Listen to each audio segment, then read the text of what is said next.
The amazing underwater food web. Let me introduce myself. The ocean is a huge feast of everything in it, and for many land animals, including humans. When you think of the ocean food web, you might think of the great white sharks devouring their prey, or enormous blue whales eating tons of krill. But did you know that more than 90% of all sea creatures end up being eaten by other sea creatures? That means that almost every organism in the ocean ends up being eaten by another sea creature at some point.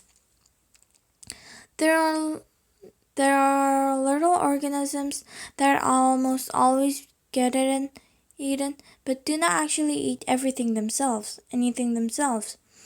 They are the most microscopic species in the ocean, yet they form the center of the ocean's food web.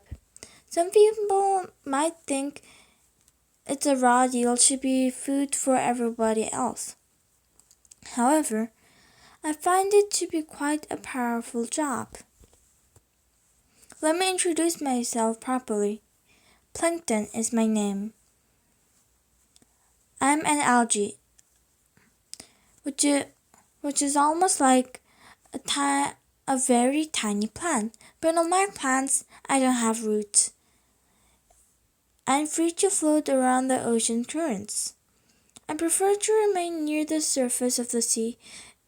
In the sunlight, I can be found in every ocean on Earth. Like plants, I make my own food through a process called photosynthesis. I use chlorophyll to capture the sun's energy to change nutrients from seawater into food. Chlorophyll makes me green, the same way it makes plants green. Since plankton is so tiny, you can only see the color when there are billions upon billions of us in one place. Thousands of planktons can be found in 1 cup of seawater. Plankton photosynthesis provides the Earth's atmosphere with more than half of its oxygen. We're also a great indicator of the ocean's health. Scientists can see large groups of photoplankton from space. They can get information about the levels of population in the water when they see us struggling or dying off. Our most important job, though, is being at the center of the food web of the entire ocean. We feed all ocean life forms from the smallest creature to the largest. The food web. Here's how it works. Think about a simple tuna fish sandwich. Tuna are a large fish, and they eat smaller fish called mackerel. To make 1 kilogram of tuna fish, the tuna had to eat about 10 kilograms of mackerel. Those 10 kilograms of mackerel had to eat 100 kilograms of an even smaller fish called herring, and those 100 kilograms of herring divide a fish full 1,000 kilograms of zooplankton. Zooplankton are microscopic animals. They include tiny animals such as krill, which looks like little shrimp, and the larvae and babies of crabs, jellyfish, shrimp, and other fish to support those 1,000 kilograms of zooplankton. 10,000 kilograms of photoplankton were eaten.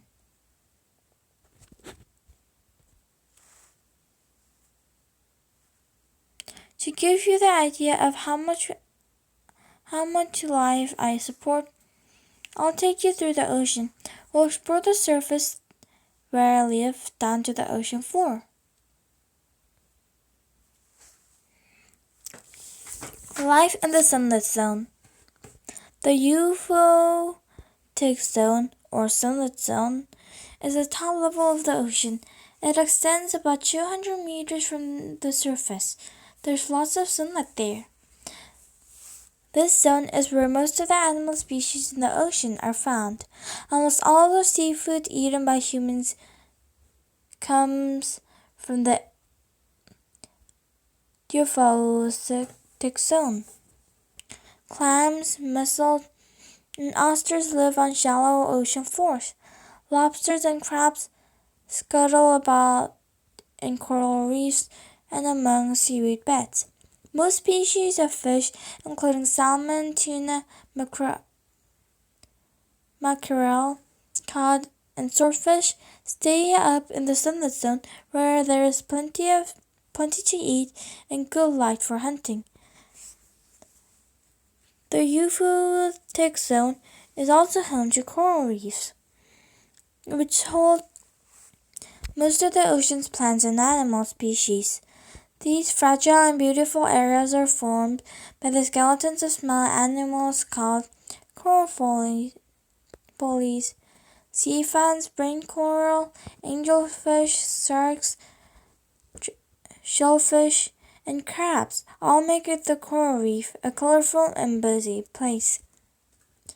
Anemones, animals that look like beautiful flowering plants, catch zooplankton and the stinging mussels.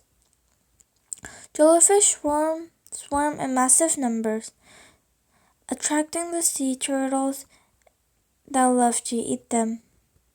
Coral reefs also provide shelter to young creatures that will live in the open ocean as adults. The beauty of the coral reef attracts humans to the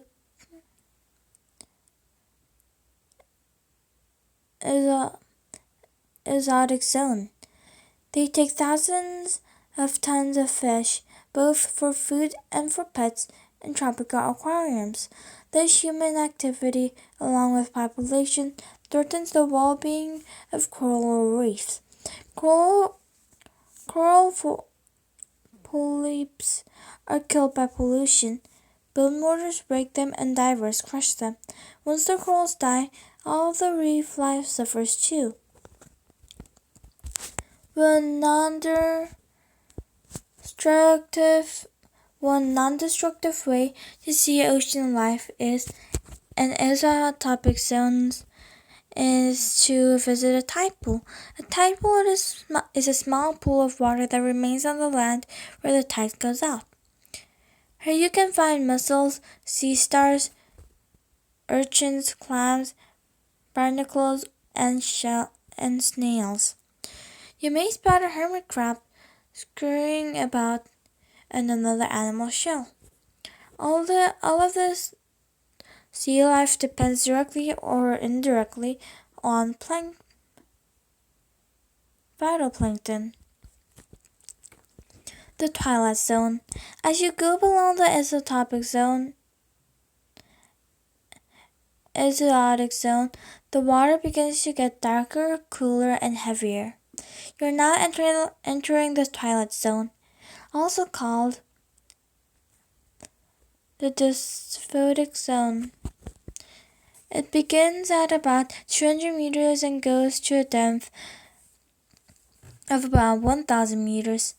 The pressure of this zone could crush a person, but life forms that live here have adapted to this environment. The twilight zone doesn't have enough life to support photosynthesis and plant life, but some animals do make their homes here. Others, such as whales, visit from the exotopic zone. Permanent residents include strange-looking hat-shut fish and viperfish. The fish that live here often have huge mouths and big curved teeth, but it is too dark to see well. The fish don't actively hunt. They simply hold their frightening mouths, waiting for something to swim in. Many of them are black or dark red to blend it with the dark water. Octopuses and squid, including the famous giant squid, live here as well. Until fairly recently, no giant squid had ever been seen alive. Few people have seen it at the surface, and a handful of scientists have seen it in the dysphotic zone. Still, little is known about the giant squid.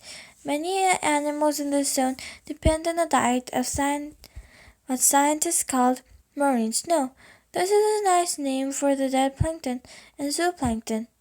When we die, our bodies drift slowly down through the ocean layers to the bottom of the ocean like snow falling through the air. So even where we don't live, phytoplankton are eaten. The midnight zone.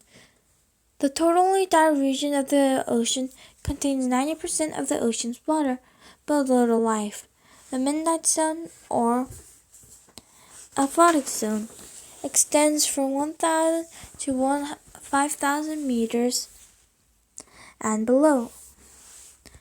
The pressure is so great that it can crush almost everything, including most submarines. The water is very dark and cold, but if you look closely, there are some life in the midnight zone. Many of the tiny animals that live here, such as lanternfish and have glowing bodies. The light comes from the special process called bioluminescence. This is the same process that many lights in light in fireflies, jellyfish, squid, fish, and even bacteria are bioluminescent. In this zone, since there is no sunlight, this light makes it possible for animals to see and communicate with each other. The light also helps them find mates and food. Some oceanographers divide the midnight zone into two more zones, the abyssal zone and ocean trenches. The abyssal zone is totally dark. It covers much of the ocean floor, including vast plains, mountains, valleys, and canyons. Trench oceans are found along faults where large plates of ocean crust come together. The colliding plates create canyons and creeks of up to 110,000 meters deep. You would think that nothing could survive in the darkness, cold, and extreme pressure at the bottom of the trench. Opening at the bottom of the trenches spew hot water and minerals from the deep within the earth. Animals living in this zone rely on the warmth and nutrients. Special kinds of bacteria can use these nutrients in the same way that phytoplankton use sunlight. Tapeworms, shrimp, and giant clams can be all found feeding on these bacteria around the openings. Or chimneys. These chimneys are only recently discovered. Only a few submarines have been built strong enough to withstand the enormous pressure of the bottom of the trench. Back to the top. So you see, even though phytoplankton are only at the top of the ocean, they are at the center of the food web, supporting all of their life in the sea. Whether you enjoy the ocean for the beauty of coral reefs, the mystery of the abyssal zone, and some tasty fish and chips, you have us phytoplankton to thank. Phytoplankton.